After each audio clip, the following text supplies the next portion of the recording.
Artinya pengen memaksimalkan dukungan dari etnik Jawa atau warga NU yang tinggal di Jawa Tengah dan Jawa Timur, maka strategi mobilisasi basis yang tepat adalah Ganjar memilih Hovifah juga.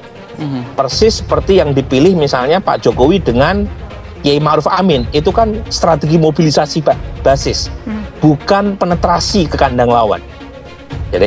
Jadi Ganjar pun kalau memilih Hovifah itu juga tepat karena ada alasannya, yaitu Jawa Timur dan Jawa Tengah ditarik, dimaksimalkan sehingga suaranya bisa lebih tebal. Seperti Pak Jokowi 77% di Jawa Tengah di 2019 kemarin, dan 66% suara Pak Jokowi Kiai Ma'ruf di Jawa Timur. Nah, apalagi kalau pakai strategi komplementer. Komplementer itu maksudnya capres kuat di basis geografi tertentu, tapi lemah di Jawa Timur dan Jawa Tengah dan segmen pemilih NU. Nah, pada titik ini Pak Prabowo dan Anies Baswedan punya problem yang sama. Problem kedua capres ini adalah Pak Prabowo maupun Anies itu kuat di Jawa Barat, Banten, Sumatera, DKI Jakarta, terutama buat Anies ya, kemudian di NTB, di Kalsel, tapi sangat lemah di Jawa Tengah dan Jawa Timur.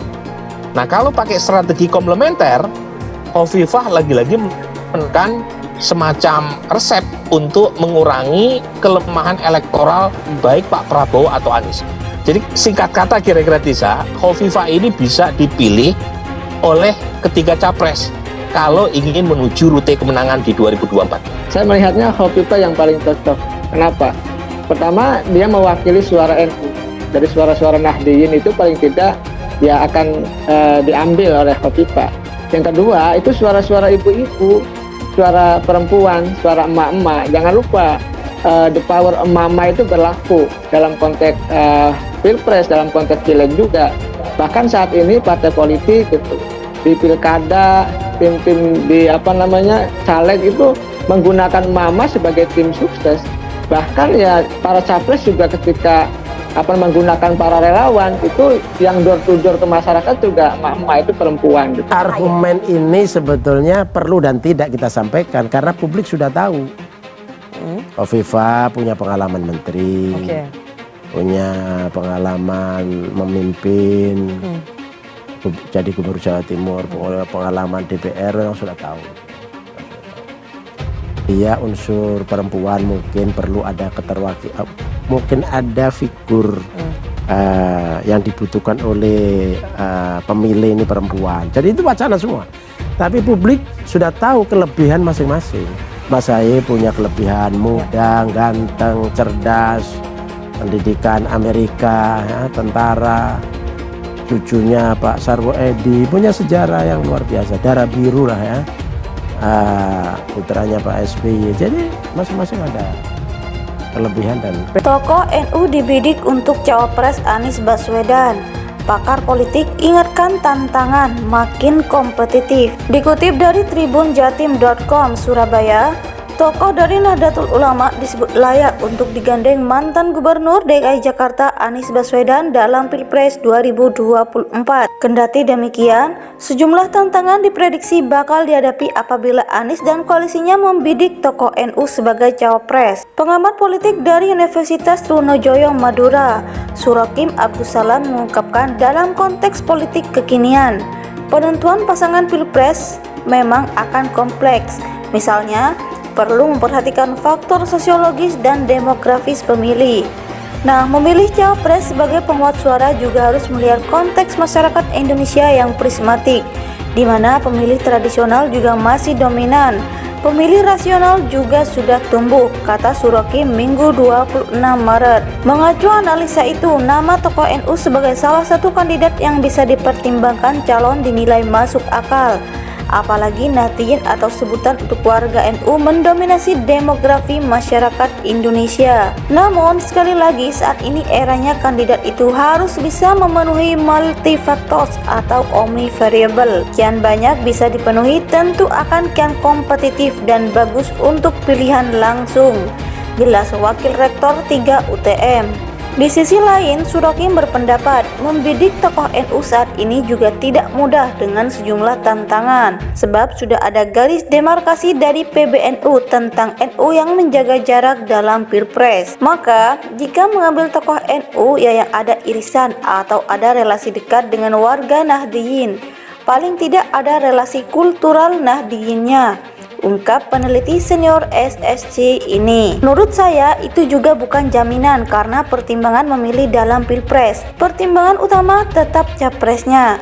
Jadi ya memang harus tetap hati-hati dalam menentukan Cawapres 2024. Sebelumnya, perwakilan Anies Baswedan Sudirman Said mengatakan tokoh dari NU layak dipilih untuk menjadi Cawapres mendampingi Anies. Alasannya, NU merupakan salah satu organisasi massa terbesar di Indonesia. Ketua Umum Lembaga Persahabatan Ormas Islam LPOI Kiai Haji Said Akil Sirot mengaku tidak mempermasalahkan tokoh NU menjadi calon wakil presiden Anies Baswedan. Dirinya mengatakan tidak masalah jika Anies mendekati tokoh NU untuk berpasangan dengannya dalam Pilpres 2024 mendatang. Ya boleh-boleh saja, masa nggak boleh mau dekat siapa? Ucap Said Akil di Hotel Royal Kuningan, Jakarta, Sabtu 25 Maret. Meski begitu, dirinya enggan berbicara lebih jauh mengenai sosok tokoh NU yang layak menjadi calon wakil presiden Anies Baswedan. Menurut Said Akil, hal tersebut merupakan urusan politik. Itu masalah politik, saya nggak bisa jawab, ujar Said Akil. Sebelumnya, Sudirman Said perwakilan Anies Baswedan memberikan sinyal akan mencari peluang menduetkan Anies Baswedan dengan tokoh NU sebagai cawapres di Pilpres 2024. Sudirman Said mengatakan tokoh Nahdlatul Ulama layak dipilih untuk menjadi cawapres untuk mendampingi Anies. Alasannya, NU merupakan salah satu organisasi massa terbesar di Indonesia. Di sisi lain, Partai Demokrat sudah tidak ngotot lagi menduetkan Anies dengan Agus Harimurti Yudhoyono sebagai cawapresnya. Ketua Umum Partai Demokrat Agus Harimurti Yudhoyono menyerahkan sepenuhnya penentuan calon wakil presiden kepada Anies Baswedan. Menurutnya, sikap tersebut sejalan dengan poin dalam nota kesepakatan pembentukan koalisi perubahan untuk persatuan. Kalau kami jelas, ketiga partai sudah menandatangani piagam, di mana salah satu butir yang paling penting adalah selain mengusung Mas Anies Baswedan sebagai calon presiden, membawa semangat gerakan perubahan dan perbaikan, kami juga ingin memberi ruang yang luas kepada calon presiden kami untuk bisa menentukan pasangannya, ujar AHY pasca mengikuti acara buka bersama di Nasdem Tower Gondangdia Menteng, Jakarta, Sabtu 25 Maret.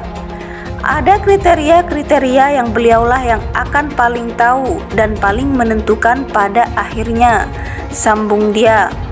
Menurut AHY, komitmen Demokrat adalah membawa perubahan dalam pemerintahan ke depan. Salah satu upayanya adalah memenangkan Anies dalam Pilpres 2024. Terlebih, Anies sudah menentukan bantuan dari tim kecil KPP untuk mencari pasangannya.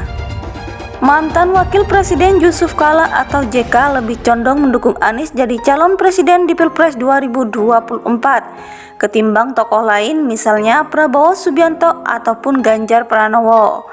Agar menang di Pilpres 2024, JK mengatakan calon Wakil Presiden Anies Baswedan harus bisa menambah suara untuk kemenangan di Pilpres. JK menegaskan Cawapres Anies juga harus bisa bekerja sama seandainya menang di Pilpres 2024. Cocoknya kalau calon menambah suara dan bekerja sama nanti kalau menang. Kata JK selepas mengikuti acara buka puasa bersama di Nasdem Tower Gondangdia Menteng, Jakarta. Dia mengakui telah menyodorkan nama cawapres yang akan mendampingi Anies adalah tokoh yang diusulkan pasti, tergantung Pak Anies saja, ucapnya. Kendati demikian, JK mengatakan dirinya belum mengetahui siapa tokoh yang akan dipilih Anies untuk menjadi cawapres. Itu saya tidak masuk tim kecil, ujarnya. Ketua DPP Partai Nasdem Sugeng Suparwoto mengatakan cawapres yang akan mendampingi Anies Baswedan di Pilpres paling cepat akan diumumkan pada Juli 2023. Kendati demikian, Sugeng tak memungkiri pengumuman Cawapres Anies pada Juli 2023 mundur.